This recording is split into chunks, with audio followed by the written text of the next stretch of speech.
Representatives of the U.S. government had roads in mind in their earliest dealings with the Cherokees. The Treaty of Holston in 1791 included the stipulation that citizens of the United States shall have a free and unmolested use of a road through Cherokee territory. 8 years later, the U.S. and the Cherokees returned to the issue of roads in a treaty signed at Tellico. And in 1801, the U.S. Secretary of War Henry Dearborn wrote to commissioners negotiating with the Cherokees that they should not press them on any other subjects than those which relate to roads and settlers thereon. In 1801, leading representatives of Georgia, Tennessee, and Kentucky wrote the president, asking for the federal government to help prepare what they called a good wagon road between Augusta, Georgia, and Danville, Kentucky. The 5 authors of the letter said that since the route went through a considerable stretch of Cherokee territory, they hoped the federal government would buy or negotiate access to 1 mile on either side of the road, writing that, to obtain the nearest and best road is of the utmost importance. They emphasized the commercial possibilities of such a road, hoping it could link Kentucky and Tennessee to distant markets and allow easier access to forage and provisions. The U.S. government made clear it was pressing the Cherokees for a road. In February 1803, Secretary of War Henry Dearborn wrote to return Meigs, "The opening of the road through Cherokee country to Georgia has become highly necessary." He encouraged Meigs to offer presents, to discuss putting up public houses for travelers, and concluded that Meigs should tell the Cherokee chiefs, "We shall not consider the Cherokees as good neighbors unless they will allow their best friends, who are taking every means in their power to make them happy, to make a road."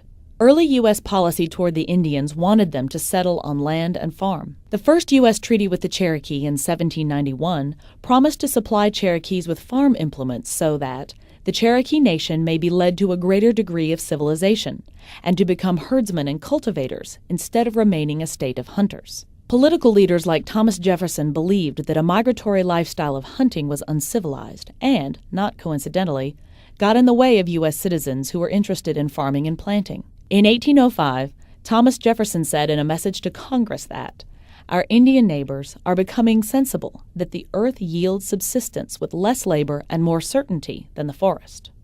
There were forces in Georgia and other parts of the new nation pressing the U.S. government to force Cherokees and other Indians to move west to open up their land for settlement by American farmers, planters, and investors. When the state of Georgia organized in 1802, its leaders made a pact with the U.S. government in which the federal government promised to move all Indians out of the borders of the new state, although the pact was unclear about when and how that might take place. Cherokees knew about those desires on their land, worried about them, and ultimately divided over whether to work with the Americans wanting to move into their area, to resist them, or to move west. In the late 1700s and early 1800s, Cherokees were divided about whether or not to allow the United States or the state of Georgia to build a road into their territory. In a general way, the Cherokees in the late 1700s and early 1800s divided between the upper town chiefs, including Chief James Vann, and the lower town chiefs, sometimes led by Chief Doublehead. The lower town chiefs offered more opposition to dealing with the United States than the upper town chiefs. Many Cherokees feared what would eventually happen, that Americans coming through Cherokee territory would raise a series of disputes that would lead to new pressure to force Cherokees west.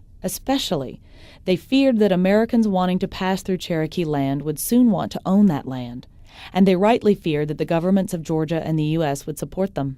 A dispute occurred in 1801 in which an American citizen named Wofford settled in northern Georgia with about 50 people, claimed the land as his own, and planned to profit by trading with travelers. A Cherokee council wrote in 1801, "We have no disposition to encourage travelers to pass through our lands, as there is roads enough among the white settlements to go around." Some Cherokees also worried about unnecessary conflicts over land or livestock, or all manner of personal disagreements, and then worried that the Americans would not respect Cherokee sovereignty to resolve those disagreements. Lower Town leader Chief Doublehead made a long statement against new roads in 1801, arguing that Americans should not turn existing footpaths into wagon roads, that too much violence and theft had already occurred, and that conflict tended to breed hostility and more conflict. When you first made these settlements, there were paths which answered for them. We do not wish to have them, wagon roads, made through our country. Our objections to these roads are these. A great many people of all descriptions would pass along them,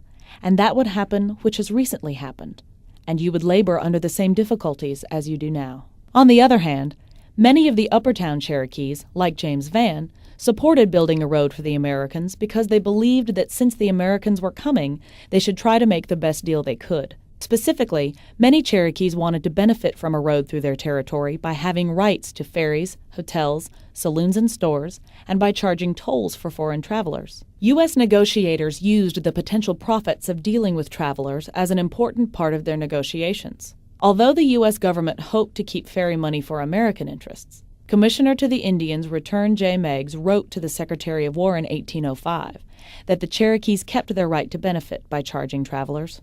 I take this opportunity to inform you that the road through the Cherokee Nation is now nearly opened for the traveling of carriages. By the contract with the Indians for that road, the income of the ferries were reserved to them and to be put up to the highest bidders. Cherokees charged specific rates for travelers. 2 toll gates run by Cherokees on the Federal Road charged the following: wagon and team, $1. Wagon and 2 horses, 75 cents. Wagon and 1 horse, 50 cents. 2-wheel carriage, 50 cents. Man and horse, 12.5 cents. Loose horses, 6.25 cents. And hogs, sheep, and goats, 1 penny each. The Treaty of Tellico that established the Federal Road was finalized in 1805. Only 14 of more than 100 Cherokee chiefs signed the treaty, but that was enough for the U.S. government, which was becoming impatient with the process. The U.S. government paid $500 for the right to build a road and had over the previous years either paid or made promises to several important Cherokee chiefs as part of the process. Chief Doublehead, long an opponent of the road, gained the right to a ferry and also the promise of a new boat for his own use. More secretly, James Vann got a series of privileges: ferry rights to take people over the Chattahoochee, a contract to deal with U.S. postal workers, and also some promises to help some of his friends. Rumors of bribes and presents were so widespread that the language of the treaty made a point to rebut them, stating that Cherokee chiefs were not influenced by pecuniary motives. Chief Doublehead was murdered not long after the treaty was signed, perhaps at least in part because he had changed his mind and become a supporter of the treaty. The Treaty of Tellico specified that the Cherokees should form a turnpike company for keeping the said road in constant and good repair. Once the road was part of Cherokee law, the Cherokee Council detailed how the road should look. The road to be cut and open 24 feet wide, clear of trees, and the causewaying to be covered with dirt, together with the digging of mountains and hills, to be 14 feet wide, clear of rocks, roots, and grubs, and the banks of all watercourses to be put in complete order. The legislature of Georgia had, since the inception of the state in 1802, wanted the U.S. government to buy or take all land belonging to the Creeks and Cherokees. The federal government had promised Georgia it would take steps to encourage the Indians to leave the state. In 1808, the U.S. persuaded a substantial group of Cherokees, primarily those aligned with the lower town chiefs, to give up their land in exchange for land in Arkansas. Treaties with the Cherokees in 1817 and 1819, and with the Creeks in 1826, established land west of the Mississippi where Indians could move. Other Cherokees, especially those organized under the Upper Town chiefs, rejected the government's offer.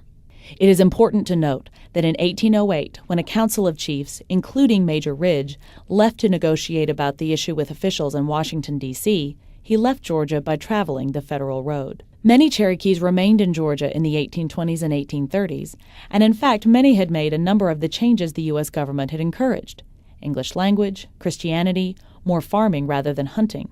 And in 1827, the Cherokees in northern Georgia established a new governmental system, in part by modeling it on the U.S. system, complete with a constitution. 2 important changes intensified the recurring demands to remove Indians from land in Georgia. First, Andrew Jackson was elected president in 1828. Jackson, a military general, was a great believer in moving Indians west, and his election encouraged the legislature of Georgia to become more aggressive, not simply in demanding control over Cherokee land, but in taking control of it. When the Georgia legislature passed laws saying its sovereignty reached throughout the entire state, including the Cherokee Territory, Andrew Jackson did not object. Andrew Jackson's Indian policy held that land in Georgia was best reserved for the U.S. citizens in the state, and that the state of Georgia had the power to decide how to govern Georgia institutions. Jackson said the Indians would be better off farther west, so they could avoid the conflicts that occurred as more U.S. citizens moved among them. The second change that helped increase U.S. demand for Cherokee land was the discovery of gold in the North Georgia hills in the late 1820s. Two sites along the route from Chatsworth to the Tennessee border revealed different perspectives among the Cherokees. South of Chatsworth was a considerable amount of land owned by Cherokee George Harlan, one of the wealthier Cherokee planters and store owners. Near the site of today's town of Ramhurst, Harlan owned considerable property and 5 or 6 buildings in the early 1830s, and as a store owner he profited from trading with and entertaining travelers taking two routes. Harlan, it is clear, saw the coming of Americans into North Georgia as an opportunity for profit.